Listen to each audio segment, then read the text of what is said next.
7:10 now. Very special guest with us this morning. You recognize this guy, Howard Ain. Howard, he's the troubleshooter. He's been here for like 150 years. This is his twin brother. This is Stewart. Then you know how twins work out, they're brothers. And then this is Stewart's lovely wife, Meryl. And they're all here to talk about a book that you two have primarily written, but it's got some information in it about you as well. There's a little picture of me, too. Okay, and it's called the Living Memories Project. Tell us a little bit about what this book does.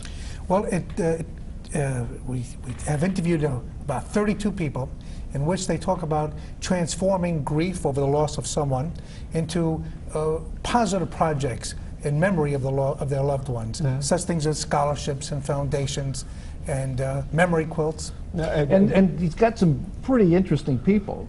Right. Remember Meryl Paul? Is that his name? Robert Meryl Paul, the son of Julius and Ethel Rosenberg. Yeah, which I found very fascinating, yes. because these are people who folks may not think about at first, but their sons, their children grieve for them and want to do things for them That's as right. well. In fact, Robert Meryl Paul set up a fund in his parents' name so that they wouldn't just be remembered as people who betrayed the United States and were executed as spies. Meryl, you were instrumental in coming up with the idea for this book, correct? Tell us how that came about. Well, I lost both my parents within a very short time, and my mother was my best friend, my advisor, my confidant, and I was really trying to crawl out of my grief, and I was having a lot of difficulty with it, and I looked for a book that would be uplifting and optimistic, and I couldn't find one.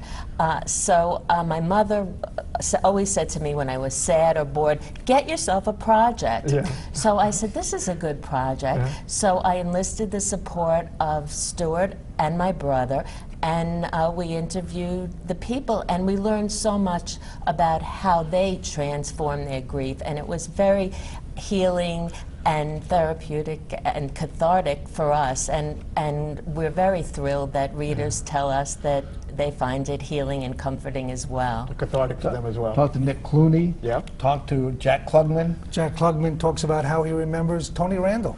Oh, okay. Right, so it's not right. necessarily a family member, a blood relative. Right, exactly. And then the granddaughter of Babe Ruth talked about the little-known aspect of Babe Ruth, how he was humanitarian. Yeah. And in 1942, in December 42, he was one of the German Americans to sign a full-page ad that ran in 10 newspapers decrying the Nazi treatment of the Jews. Okay. Find a picture for me, because it also incorporates what you guys as well. Right. Now, this is a picture.